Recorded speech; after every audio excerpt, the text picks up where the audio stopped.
ఏపీలో జనసేన సభ్యత్వ నమోదు రోజురోజుకు రెట్టించిన ఉత్సాహంతో కొనసాగుతుంది.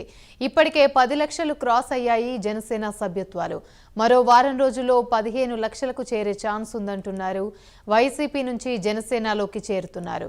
జగన్ సంబరపడుతున్న 40% ఓటు బ్యాంకుకు జనసేన గండి కొడుతుంది. జనసేన సభ్యత్వాన్ని స్టేటస్ గా భావిస్తున్న యూత్ చరిత్రలో లేని విధంగా పెరుగుతోంది జనసైన్యం. పవన్ కళ్యాణ్ పాలనతో ప్రజల్లో ఆనందోత్సాహాలు వెల్లువిరుస్తున్నాయి. ఇప్పటికే ఈ ఏడాది 10 లక్షల మార్కు దాటింది జనసైన్యం.